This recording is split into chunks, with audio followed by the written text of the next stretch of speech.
Hi, welcome to the latest episode of the Wellbeing Show. And today I've got somebody returning, a glutton for punishment, no less, Esperanza, who Mhm. is also, unfortunately for her, one of my neighbours. So she has to tolerate me more often than this, poor thing. And her poor son as well has to pretend to like me. And so good training for later on in life. There's all sorts of weird people out there that you have to learn to tolerate. So she does it very well. Welcome back to Director of Wholetalk and also previously and currently working in the fashion industry. Previously was, I think, you were a model at some point as well, maybe still are, but now. Oh, that was many, many years ago. Okay. I can't even remember that time. But like a lot of modern people and modern women in particular, you wear many hats of partner, mother, businesswoman, sort of entrepreneur, and in all of that, trying to juggle a healthy life and model healthy well-being sort of activities to your growing child to make sure he has good, positive models around that. So which is a fair summary and not doing too badly about it. So, how are you doing this morning? I'm very well, thank you. Thanks so much for the introduction.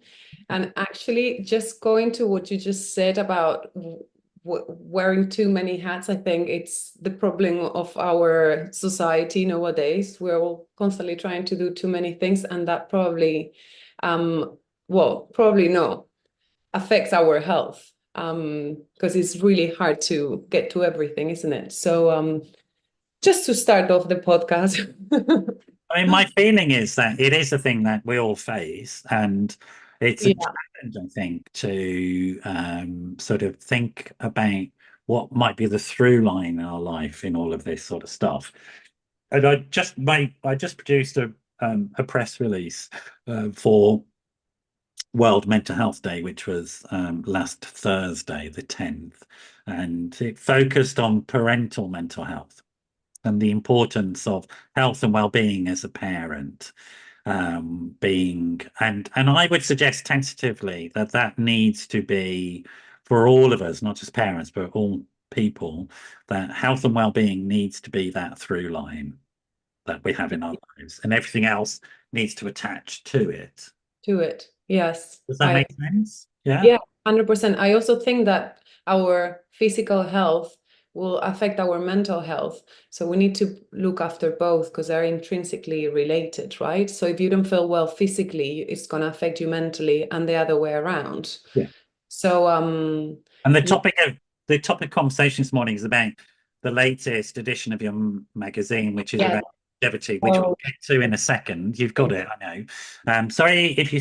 It's beautiful. So your background, your visual sort of sensibilities are. I mean, it's a beautiful publication. It always is every time you produce it. But in terms of this longevity, there are two. One is we're living longer, but are we living better?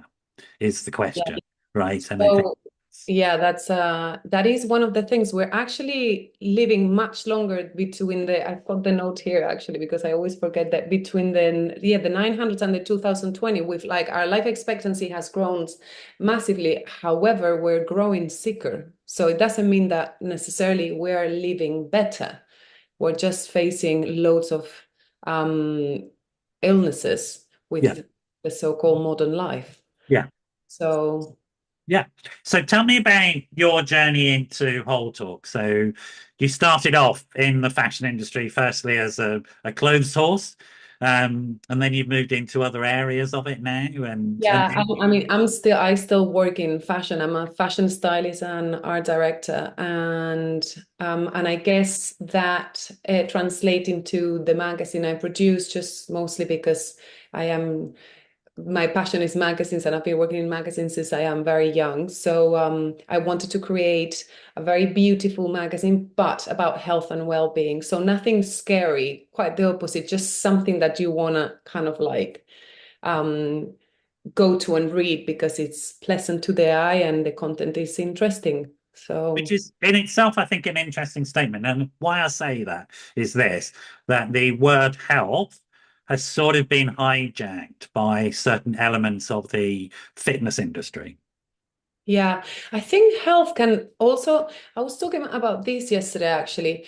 Health can be a word that could be a bit scary in a way and almost a bit too sciencey. All of us, I don't know, I felt like well-being, I see it as a different well-being. I see it more like as like this trend that we have or now into this well-being with all these new techniques or new, high-end treatments or whatever. But health, I find that is something that people almost are scared, like, oh, healthy, kind of like almost as if it has a wrong connotation, like, ooh, healthy, like boring or bad or like doctors, or when it almost has to go the opposite way. Health is like the most beautiful thing. It's like when we live vibrantly and energetically. Do you know what I mean? Um doesn't need to be boring or like forget about your life. That's it. If you want to be healthy, just you have to stop doing all the things you like or going out or doing this. Um, but maybe that's how I see it. No, I Maybe mean, I like that sensibility. It's why I like having you on, and I'll bring you back. It's interesting for me, and I'm interested in your personal journey to health and well-being, whichever word you want to use, because I know you've got personal reasons for it as well. But it's interesting, and I think this is um, something that interests me about you in particular. You work in an industry that isn't particularly healthy. It's not so much focused on that. It's more focused on aesthetics. And however you get the aesthetic is fine by the industry in some ways, right? And yeah, which is not always right. Yeah, exactly. Because sometimes looking thin or looking a certain way doesn't mean that you're healthy inside. Yeah. so so I'm interested that you stay in the industry and you work in health and well-being as well. And I think that's a really important statement. And that you take some of the really positive things from your injury about aesthetics, attractiveness in that sense, making something uh, Appealing. appealing. Yes, the word I'm thinking of is attraction rather than promotion. So if you think of typical marketing strategies around health and well-being is about promoting. I've got a product, I'll promote it. And actually, I think what's more effective is attracting people to it. And Yeah. and also the suggestion being that you don't have to give up your life to engage with health and well-being. Yeah, I mean, that was one of the first things when I started Wholetalk. It was one of the main things that I kept saying. It's like, you don't have to give up where you live, where you are, what you're doing. It's just a matter of like picking a few little things and changing in your routine and in your day to day that is going to sum up into something big and it's going to help your health and your well-being, right? Oh, absolutely. Yeah. Because you don't have to, like, not everyone can go and move to the countryside and have like a veggie garden and just live like that, which is wonderful, but not like we live in London, right? We have busy lives, so it doesn't mean that we have to give up all of that, but we can make certain changes, like turning bad habits into positive changes, and that eventually will sum up into something bigger, and there will be change. You'll be feeling better, and you'll be feeling much healthier, and that will again affect you mentally, physically. So it's a little bit of like the beginning of like Wholetalk. That was kind of like my goal, just to tell people it's like you can't just change certain things, but it doesn't mean that you have to give up on it and everything, because that can be quite scary, right? Yeah. Yeah. Like extremes are scary. We don't want extremes in health. Extremes are not good. Yeah. You, It's not going to work. It's not, it's it, not I mean, sustainable. it's almost like the health and wellness industry are promoting a model whereby it's almost like you want to become some sort of Buddhist monk and live on the top of a mountain somewhere. Exactly. Well, To like, be honest, I don't. I don't want to do that.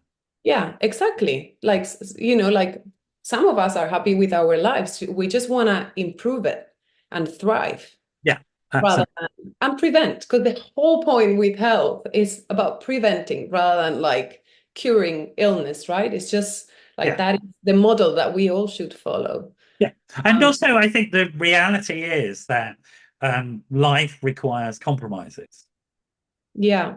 I'm going to maximize my health. I'm not necessarily going to avoid all illness. And I'm not even necessarily going to avoid all avoidable illnesses because sometimes that's the way life is, right? You Yeah. know, if I want to avoid everything, if I want to live a risk-averse life, which is almost where the health and wellness industry have gone, I'm not really living, am I? Yeah, You know? exactly. And if you said to a parent of a child, you know this, right, it's really important that you get 8 hours sleep per night. Yeah, is that right? It's not possible. Well, then we're never going to have children, are we? I mean, that's the reality. So, like, Yeah, or get someone to sleep with your child if you if you can afford it. Yeah, I mean, there's like you when the babies are born, you have the night nurses, which sounds so delightful to me. Like, wow, there's someone that can look after your child so you can sleep. But obviously, that is right. a luxury that But it's not a fact, isn't it, all that when we're living our lives properly, we're looking for those compromises and we're looking for the ways that we can maximize our health and well-being approaches to our actual lives, as opposed to live a fantasy life, right? Yes, correct.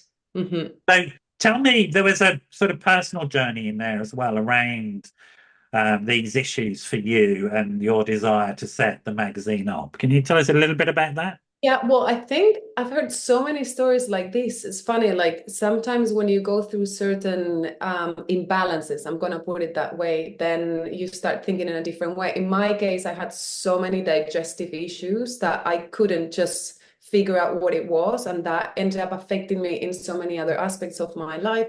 It affected my skin, it affected like because at the end, actually, digestive issues, because it's a long conversation about the microbiome, but it affects everything, can even end up affecting you physically, your back, your heart, because um, now we know so much about it with the microbiome and the connection. But anyway, I'm not going to get into it. So all of those issues, let's say, made me go into research and kind of like find alternative ways that were not necessarily the traditional doctor, because we couldn't find anything on those tests or in um, so then slowly I started just getting fascinated by this whole world of Yeah. like nutrition and how lifestyle, the food we eat, what choices we made. I realized that all of that really can make a change and can change how you feel. And slowly but surely, I think it just took me maybe a couple of years, and then I decided to enroll and study nutrition and health coaching, and I graduated.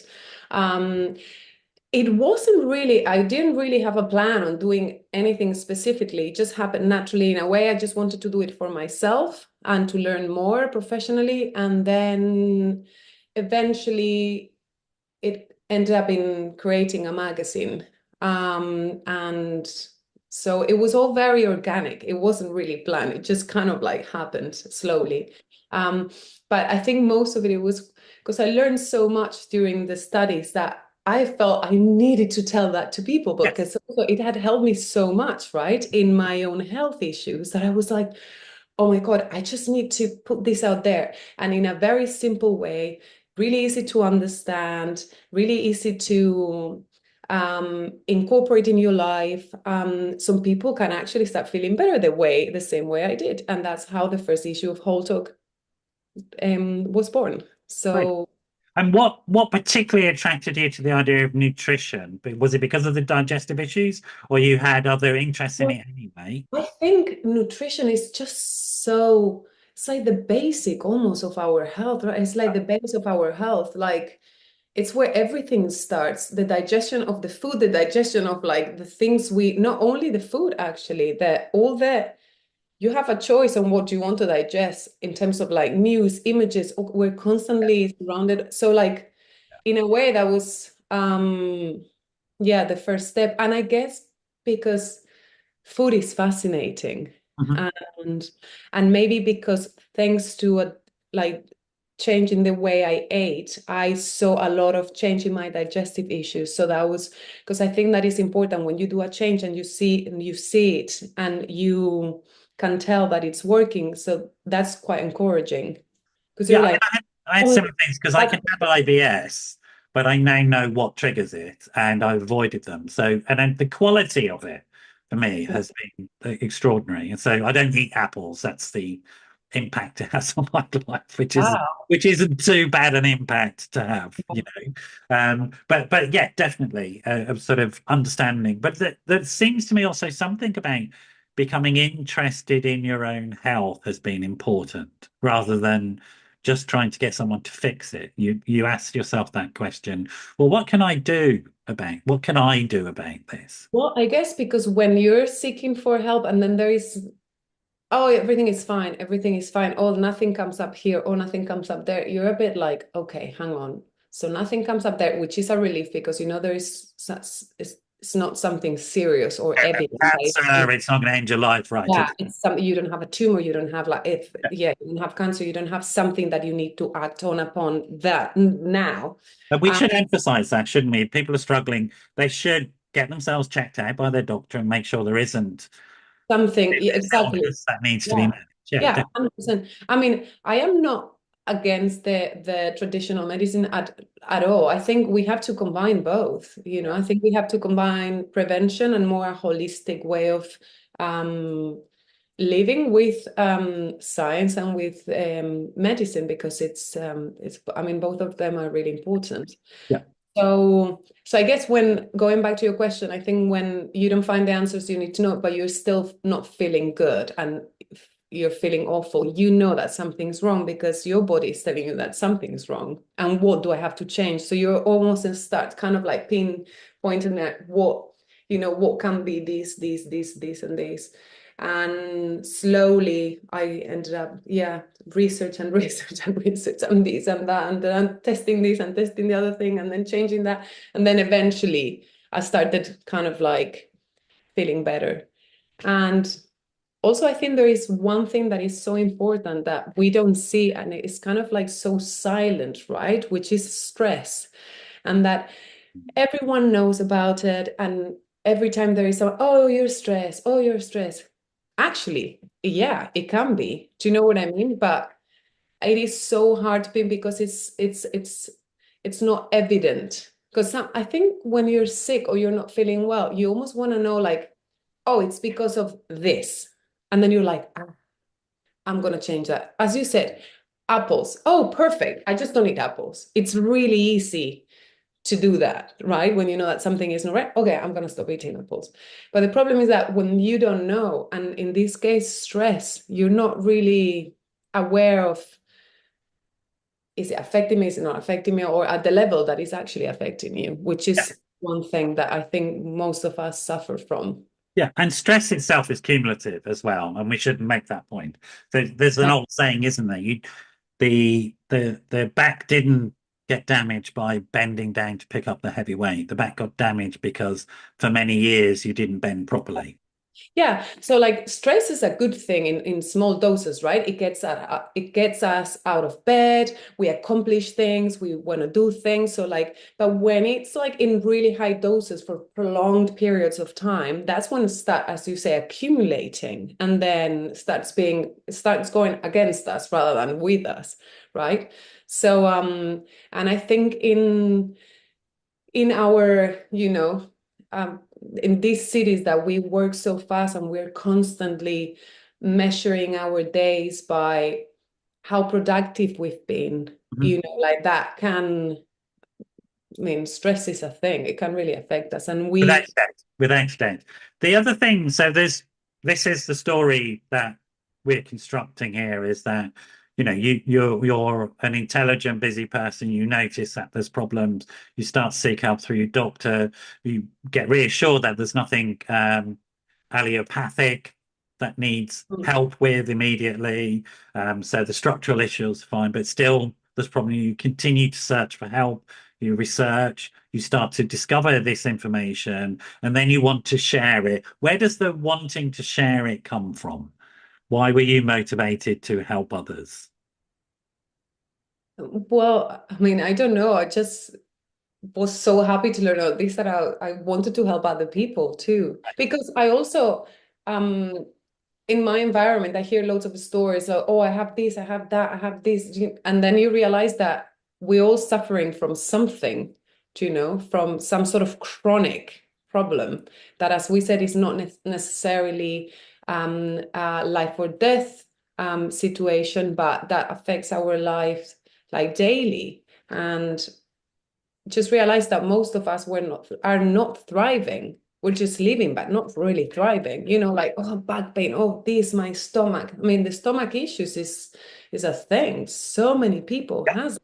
Without a doubt.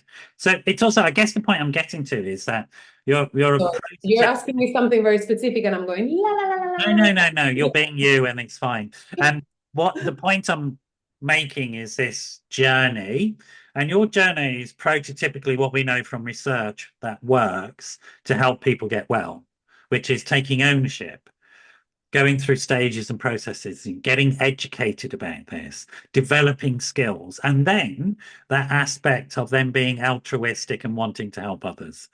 Because we're social animals, and when we contribute to the social good, it makes us feel good. It Yeah. genuinely does.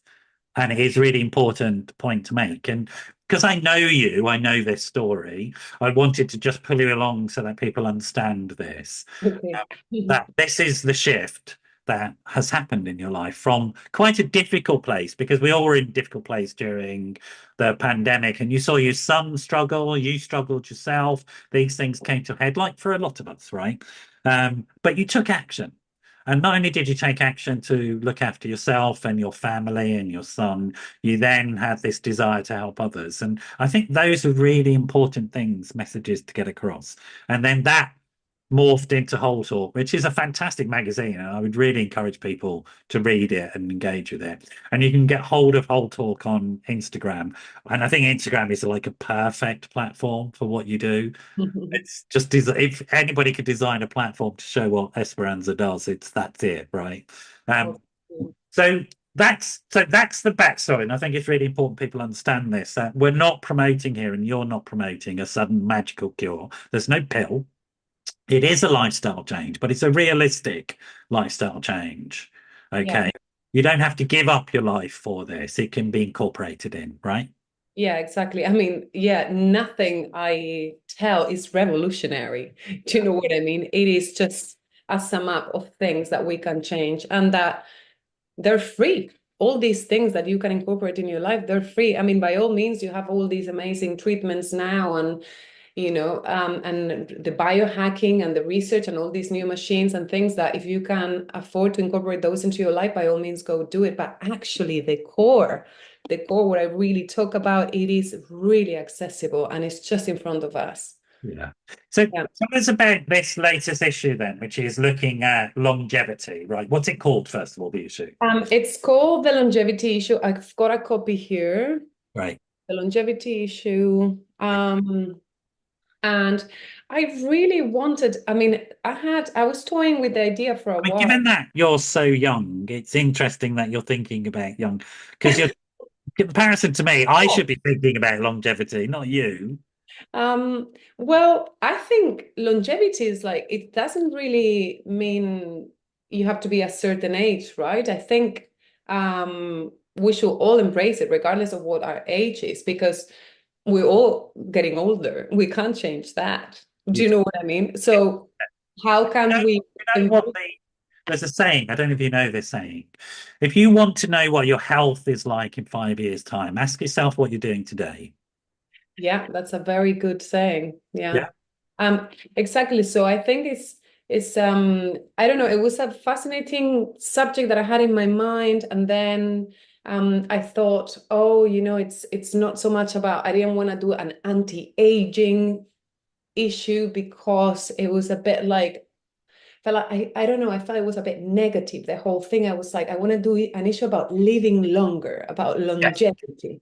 Yeah. Do you know what I mean? Kind of like reframing, because actually everything in life is reframing, isn't it? It's like how, Yes. from what perspective we look at the situation. Yeah. Um, And also maybe more keenly because there are gender issues and work issues. What's that new film that's out about? Oh, what's it called? It's about a woman who is an older actress, and then somebody gives her this oh, Do you remember what Yeah, it's called? I with can't like remember Demi Moore. You mean the one with Demi Moore? anymore. I That's right. haven't seen the film actually. I've seen loads of critics online and some It's people. supposed to be amazing, and I want to go and see it, but I think I might find it upsetting. I'm a bit Yeah. squirmish about being upset. Maybe you'll take me to sort of hold my hands on and get too frightened by it. But it sort of is in like looking at that issue, isn't it, of this idea of eternal youth, which is sort of how society has taken this stuff. And particularly your field, your profession promotes this to some extent, right? And I'm really intrigued by the fact that rather than do that, what you've gone is for the word longevity, right? And so, what's the emotional appeal for you of longevity?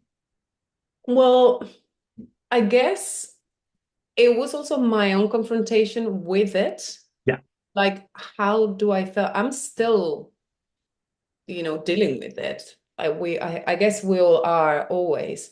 And it was the idea of like, but hang on, why are we so focused on the outside? yeah, Because really is what it is. We're just focused on the outside with like the anti-aging thing. It's yeah, this kind of anti-aging of like just keeping younger on the outside. But the reality is that it's about looking after the inside rather than, and that will translate. And we can't reverse aging. Aging is a thing, it's life. yeah. And more, I felt like, gosh, we're so lucky. We're actually getting older with the situation in the world right now. It's like we're so lucky and privileged. We can grow older. So we need to embrace that. And how we can embrace that in a healthy way, in a vibrant way.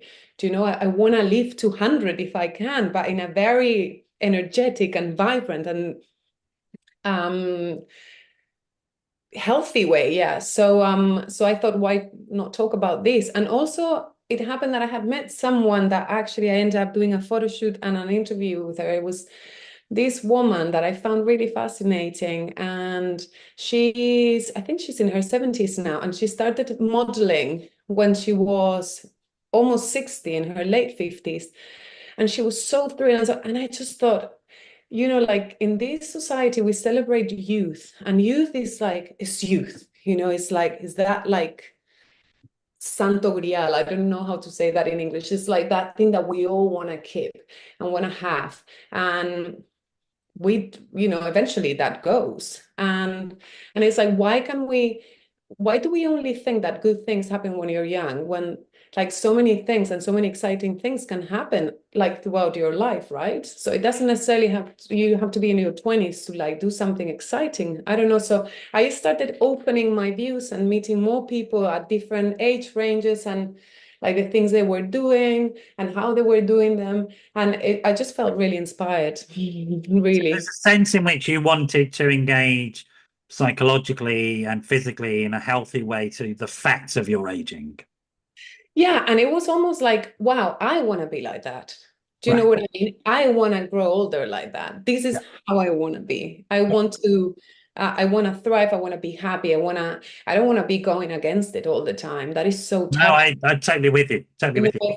So, It's so hard. We go against this constantly with everything. We go against our bodies. We go against it's instead of like going with them. And I just felt that it was, yeah, I don't know, it's a fascinating subject for me. Maybe no one finds it interesting. well, no, I'm totally fascinated. I remember like many years ago when I gave up smoking tobacco, and the nurse I saw that was helping me with that said, save your money for a year that you would normally spend on the tobacco and then spend it on something nice for yourself, buy yourself something pleasant as a motivational tool. And for, I don't know what made me say this, but I sent out a text message to my mate saying, in a year's time, once I've saved up all this money, I'm going to buy a bicycle. I'm going to cycle through the Pyrenees. My friends being my friends, a year later said, right, have you bought the bike yet, Noel? So, You didn't, but I, you were cycling through the Pyrenees. this was 35 years ago, right? And so I did, I bought the bike and I got a coach, which is called, I don't know if it still exists, called the European Bike Express.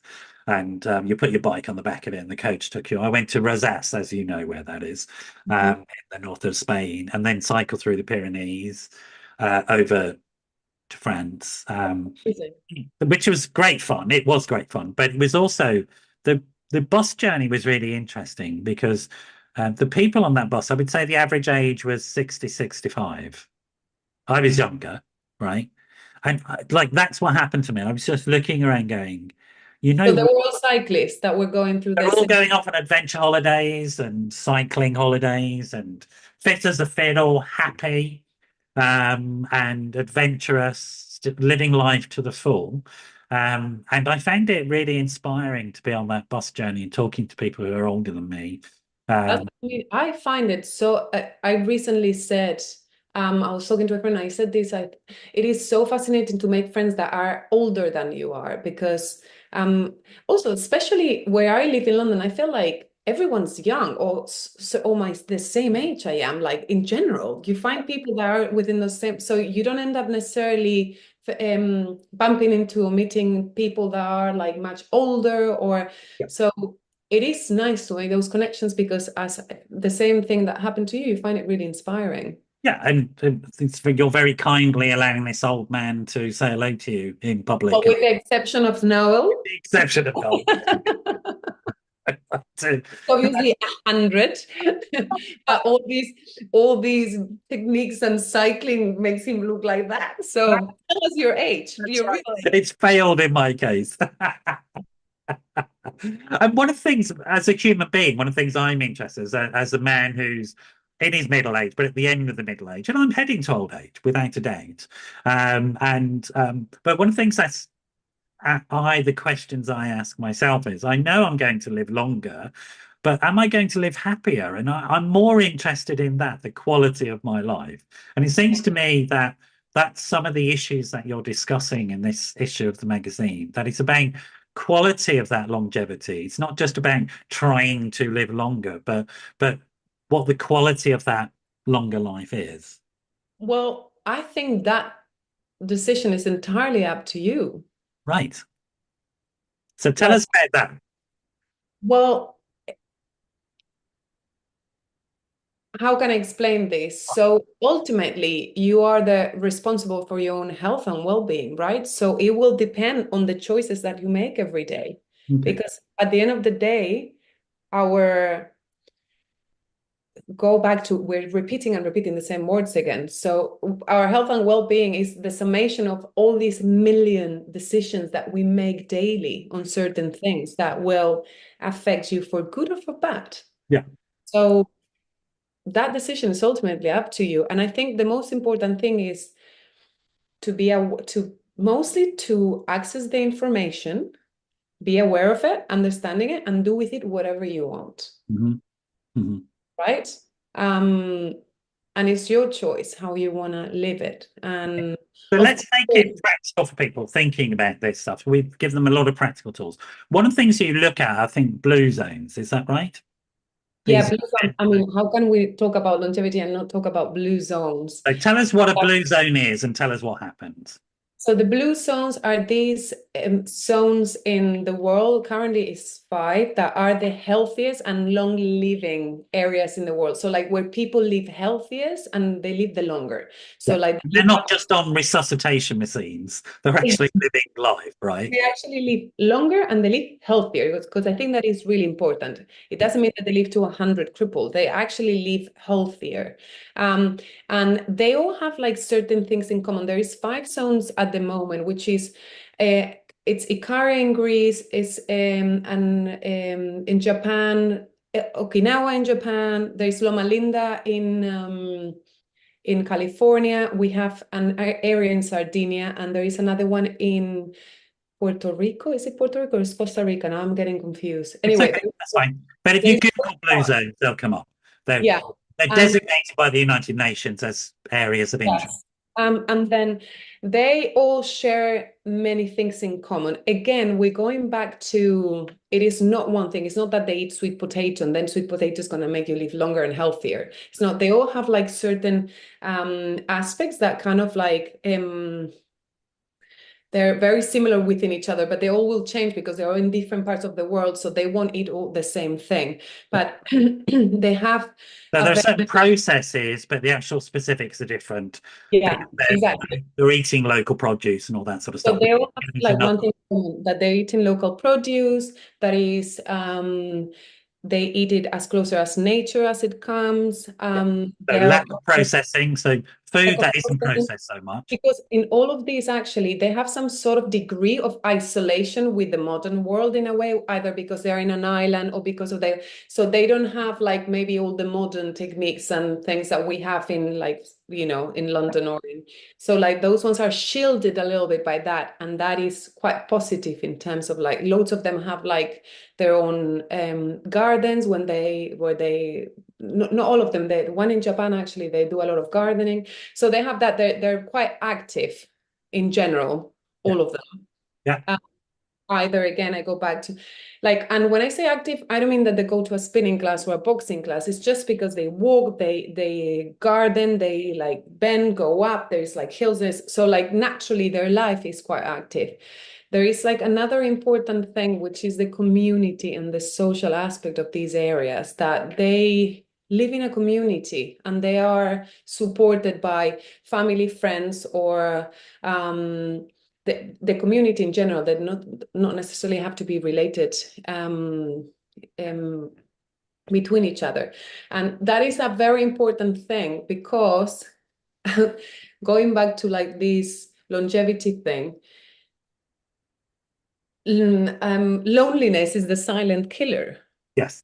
right? And there is a lot of loneliness within our world. Yeah. But in these areas, they all have in common that they have a lot of support with community. So in general, there is no, they're not lonely. Yeah. And the aspect, because I read this article that said that loneliness is worse than smoking 15 cigarettes a day or something like that. Like they, you know, In so terms of mortality, without a doubt. ah, Yeah. I mean, the mortality figures for older people often revolve around whether they're socially connected or not. So that's an absolute fact. Yeah. So we've got exercise, social connection, nutritious diet. Are there yeah. other elements that are in there? So I mean, I could tell you all about this. We could go through. I have a whole article about this in Wholetalk, where we explain everything so specifically and more practical. I'll just go through it because Yeah. it will be quite interesting. So move naturally, as I said, is one of the things that, you know, they don't necessarily have to go to a gym, but they move, they're quite active in their life, walking, running, tending. Then purpose, the Okinawans, especially the Japanese, a purpose is, they call it ikigai. It's like you have a purpose in life. That's what makes you wake up every morning and do Yeah. something. It's Yeah. really important.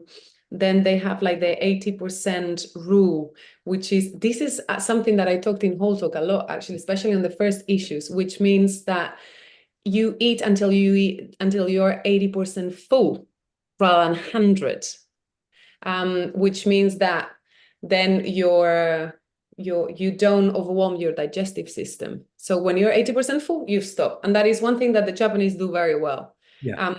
which that contributes to longevity as well.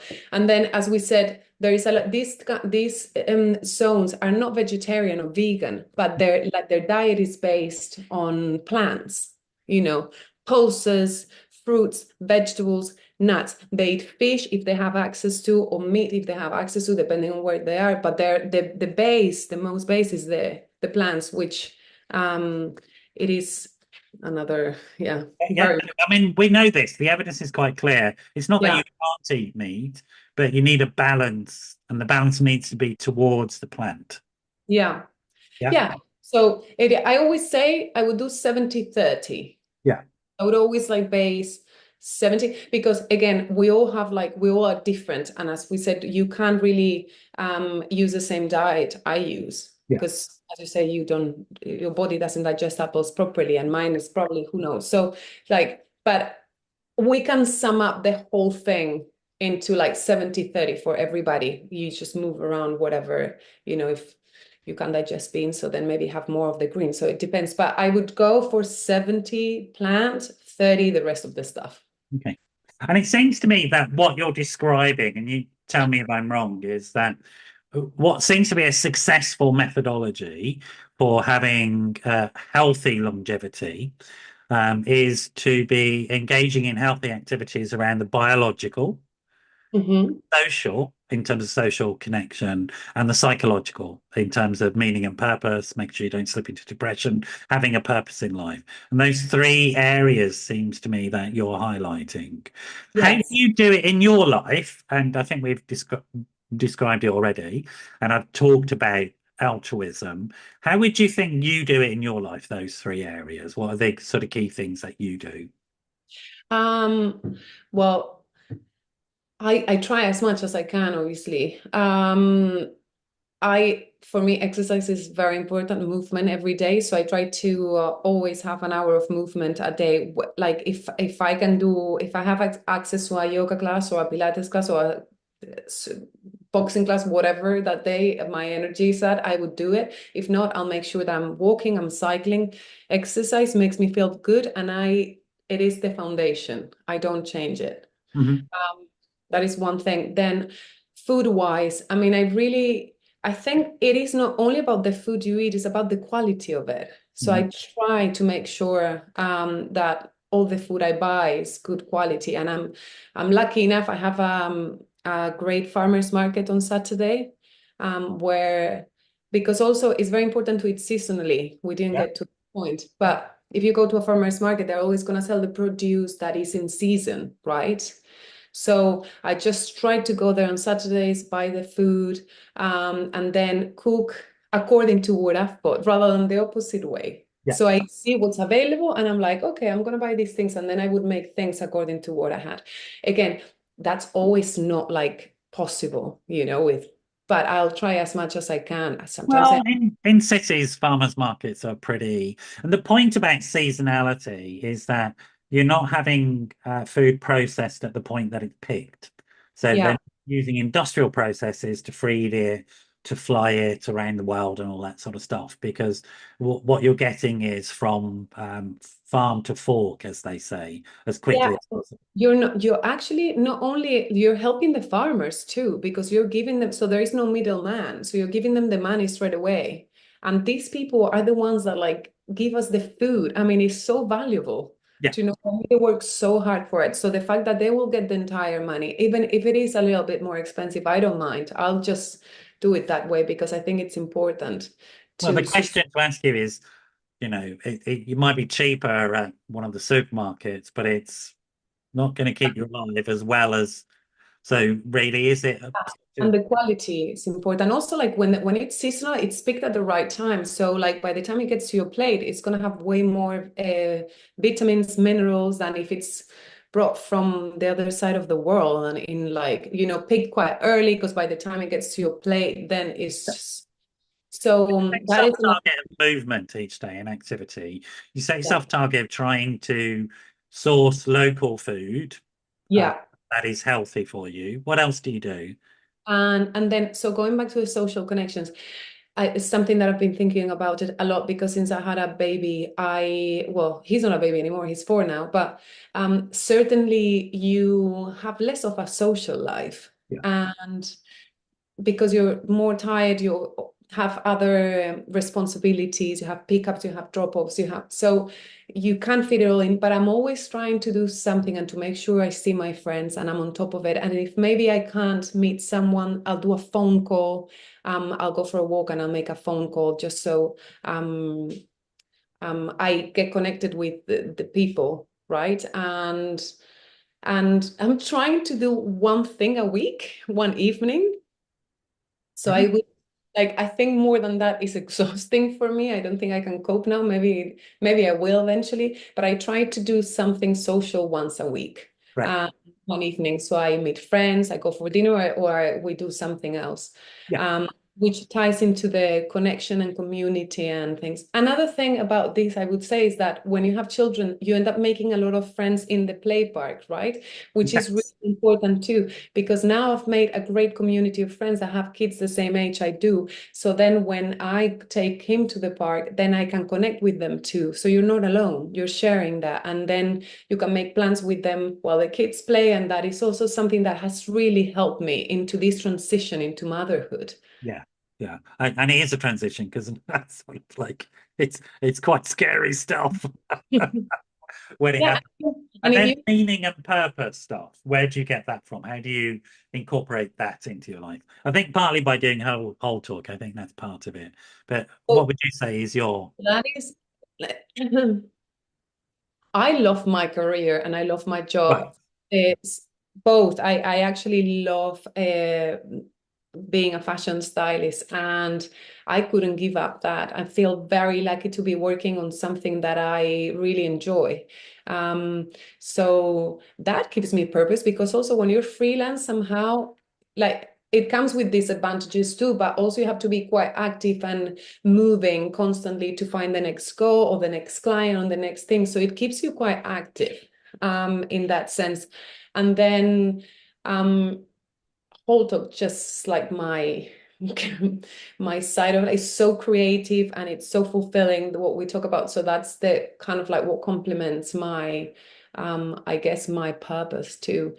It is, I have to say, it is quite exhausting too. And to this point, it is not super profitable. So what I'm saying with this is that it's not all like, wow, life is great. I also face challenges with it. Do you Yeah. know what I mean? But I think it's such a nice project and I want to share it more and more, that I am putting some of my energy into it and hoping that at some point it will translate into something so I can do something better each time. Yeah. Um, Well, so that's the classic sort of entrepreneurial position. You have to start where you are, not some point in the future. That's perfect. So do what you can yeah, now. I mean, and also according to what I can, what is manageable for me, I guess. So I take it step by step. Yeah, I exactly. try to not put too much pressure. Mm. And I want to say something about this, about like, because we've kind of like pinpoint all the how I do all of these things in my life.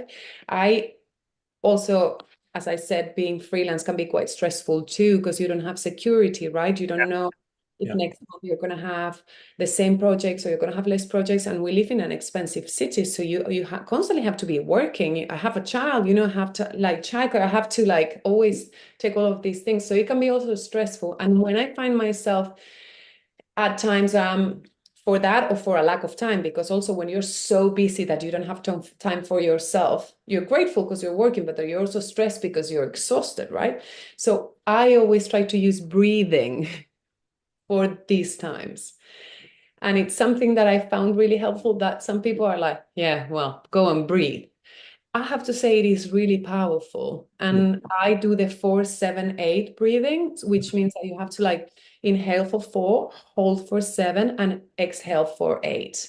One of the contributors for the last magazine wrote a very nice article about breathing and breathing exercises. And she taught me that. And I found the 4-7-8 breathing quite like a very helpful tool. Yeah. So I recommend it to people if if you go on the Wholetalk Instagram, you can see it too. But Yeah. um, it is, yeah, quite a powerful tool that I would just advise And people it's to take. great. I mean, what I've said to you when we've talked about this, and I just really just a brief mention of seasonality, because I know that you've been affected by seasonal changes recently. I won't go into details, Mm. but you've recognized that, and you've recognized that your needs have changed because of that, right? And I think it's really important that we recognize that we are seasonal animals. Not just are we eating seasonal food, but things happen to us with seasonal changes, right? Yeah, I think now like all of this is kind of like ingrained in my brain, that I don't really so what I notice the most is my energy. My energy just went down. I think I am usually quite an active person and I'm like doing things all the time. And I just felt that I was at my 50%. So, and going back to the movement, so I still moved, but I moved in a different way. So I wasn't doing all these, boxing classes or more like energetic classes. I did slow flow yoga. So like try to take a walk instead. So like I didn't stop moving because I think moving is still super important, but I was gentler with myself and did what I could, if that makes sense. Absolutely, it makes sense. And the ongoing conversation I've been having with you as somebody working in this field is that I appreciate that you make it real in your life and you make it accessible, and you're making the necessary compromises, which mean that in the future you're more likely to have a better quality of life, and certainly helping people make those more informed decisions. And I would echo, I think a lot of it is about having the appropriate, correct information and looking at it as a process that happens over time. We don't transform overnight with any of these things. We put in a new small habit today.